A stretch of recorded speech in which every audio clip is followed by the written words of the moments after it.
can't see me, you Stevie. Wondering how I reach more evolutions than Evie and make it look easy.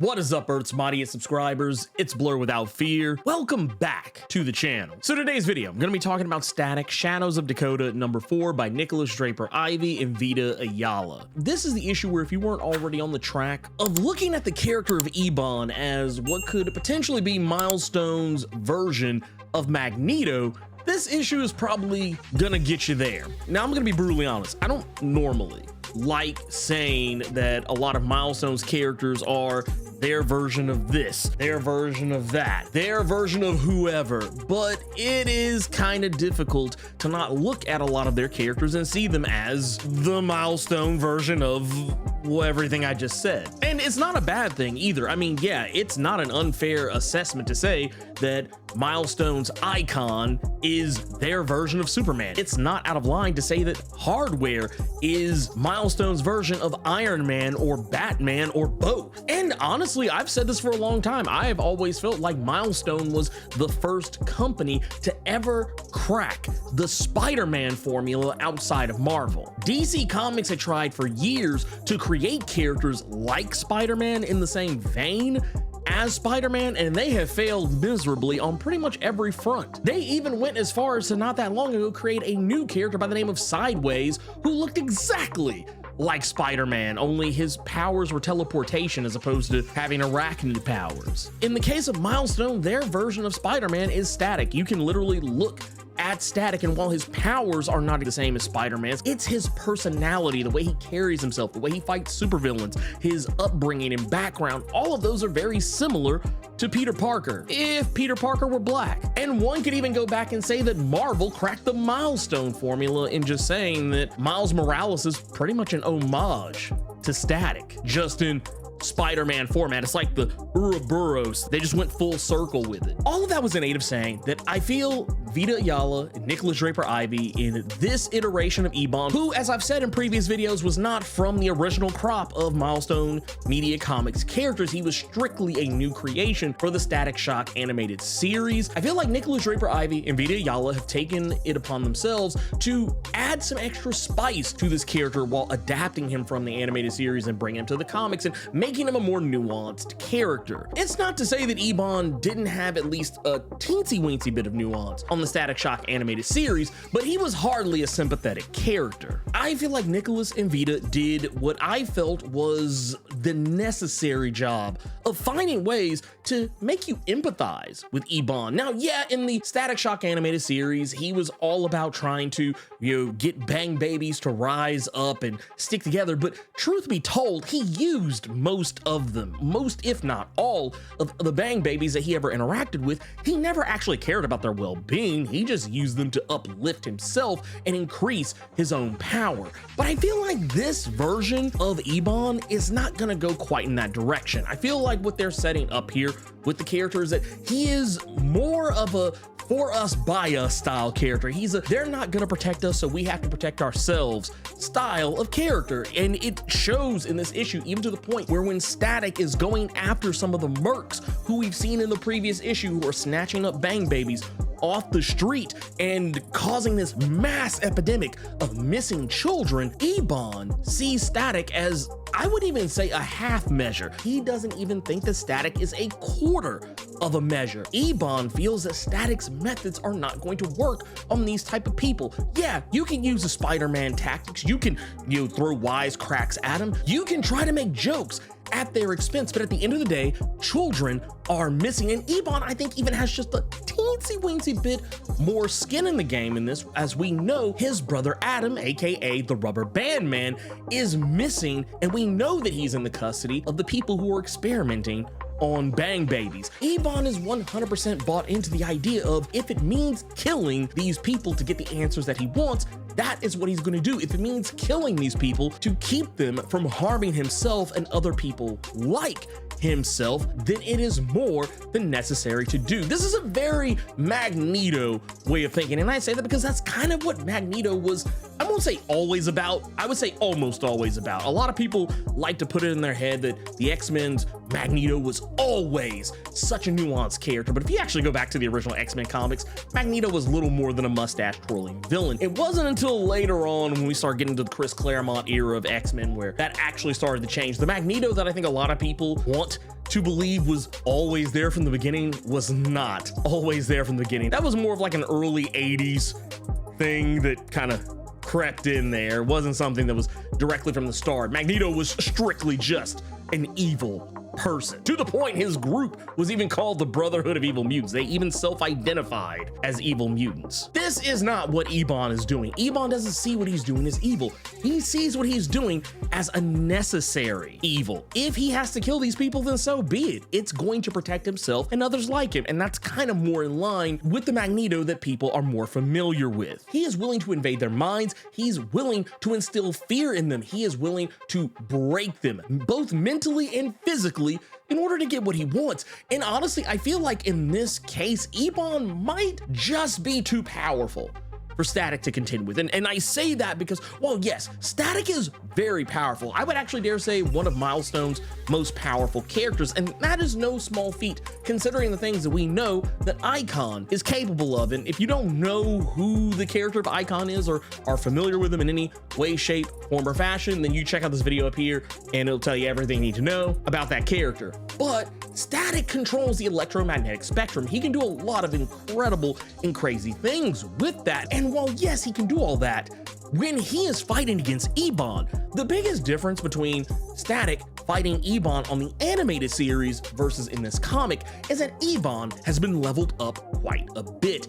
Ebon has the ability to create a shadow realm around himself to drag other people into that shadow realm. And within that realm, there is nothing for Static to manipulate. We've seen this over the course of the past couple of issues of Static Shadows of Dakota, that the mercs that he's been going against, they're wearing special polymers that pretty much negate Static's ability to electrocute them or use his powers on them in any way. And in this issue, we saw Static realizing that, recognize that he had to change his tactics and his game plan. Instead of trying to use his powers directly on them, he would try and use his powers around them and use the things, the tools at his disposal, like his flying disc and the electromagnetized sand, using all of that as a means to fighting back against these mercs who he can't directly attack, at least not with his lightning. That just is a testament to how smart Static is, and that's honestly what he's going to need to take down Ebon, because when Ebon does fight him in this issue,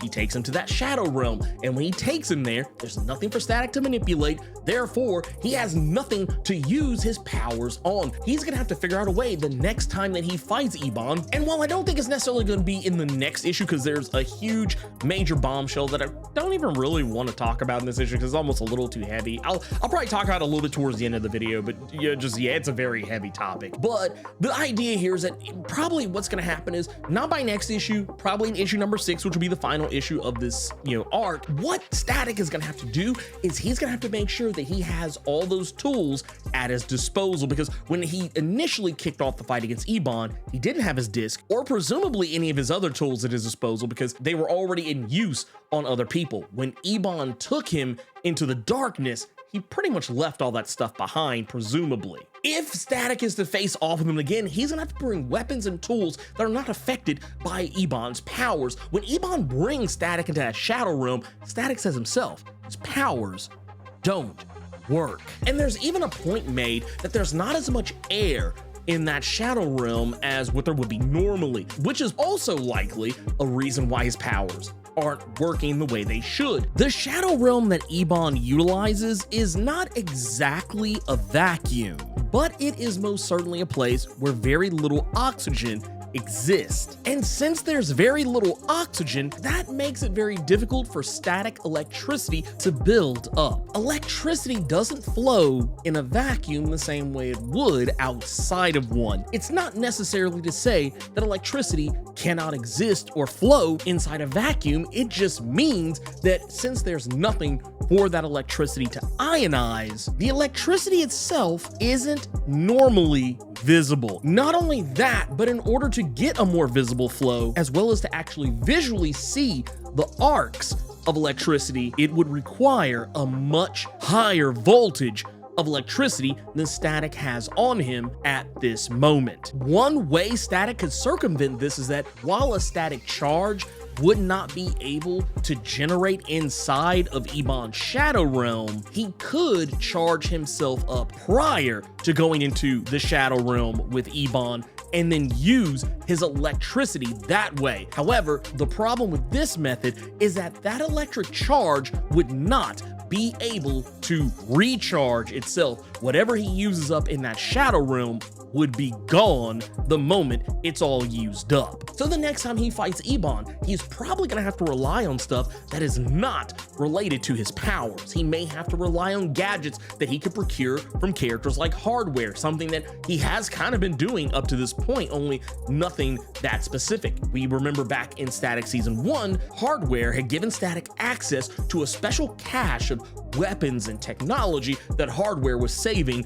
for a rainy day and said, hey, take this stuff and use it as you need it. This is how Static got his costume and that electromagnetized sand in the first place. Another method we know that he can use to take down Ebon once it all comes down to it is that he's also going to need light, and he's gonna need a lot of it. In the original Static Shock animated series, that was Ebon's main weakness. It was light. If there were enough light, it would keep him from being able to envelop everything in darkness, because the more light there is, well, granted, light does help make shadows. If there's enough of it, there isn't gonna be enough shadow for Ebon to effectively use. And that is what Static is gonna have to try and come up with. And I'm pretty sure, as smart as Static is, he's gonna quickly figure this out. But yeah, I do stand by that statement as much as I hate saying statements like, oh, this is so-and-so's this is so-and-so's that. It's kind of the case here. I feel like Ebon's gonna be that character that readers, whether they're familiar with the Static Shock animated series or are brand new to Static as a whole, whatever the case, I feel like they're gonna gravitate towards a character like Ebon, for better or worse. And while that can have its own issues, I do feel like he's an interesting and nuanced enough character that, yeah, it's gonna be difficult not to agree with what Ebon has to say, because in this issue we see that Quincy, the character who Static has been mentoring, who we saw presumably abducted in the previous issue, turns out was exactly that. He was abducted, and he is in fact a bang baby, meaning that he would be experimented on. And when his parents go to the police to try and get them to look for his kid, because he's been missing for 24 hours, the police won't do anything. Matter of fact, the police, they are constantly putting down Quincy's parents, telling them, oh, well, maybe your kid isn't as good as you thought he was. Maybe your kid doesn't tell you everything. Maybe if you were taking better care of him, then this wouldn't have happened in the first place. Saying all those types of things that,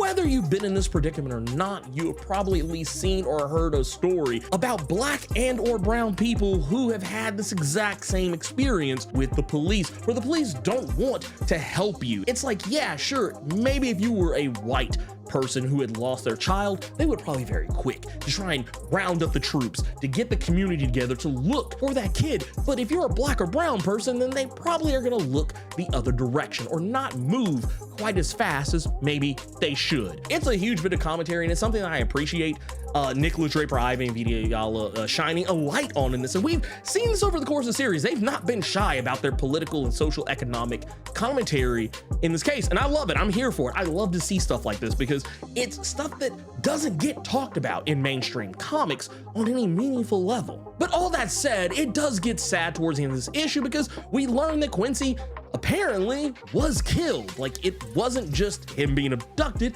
he apparently turned up dead. And that is a triggering thing. I gotta admit, I wasn't quite prepared for that end when Static comes home beat up and finds out after getting his cheeks turned inside out by Ebon. I was a little bit upset by the fact that Quincy was killed off. Now, we don't see Quincy dead, we don't see a body, and typically under normal circumstances, I would say, yeah, if I don't see a body, then that person's not dead. It's a general rule you should always go by, not just in comics, but in media, any kind of media as a whole. If there's no body, there is no death. But since we're talking about a kid, this is the one area where I might make an exception. And it sucks. If that is the case, Quincy being dead bums me out. It bums me out. But I hope that regardless of whether or not this kid has been fridged or not, I hope that for whatever reason, it galvanizes Static, which usually in the case, that's what it always does. Whenever there's a character death, it's usually meant to galvanize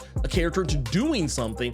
I'm wondering whether or not this is gonna galvanize Static into maybe thinking Ebon is right. If you enjoyed this video, do the YouTube thing, like, share, comment, subscribe, and make sure you tap that notification bell so that way you don't miss out on any videos that I put out. All those things really help out the channel as a whole. And I also want to thank you for taking the time to stop and watch this video. You could be anywhere on the internet right now, and yet you chose to be here, and I appreciate that. Until next time, let me know what you thought about Static Shadows of Dakota #4. Keep it plus ultra and sound off in the comments.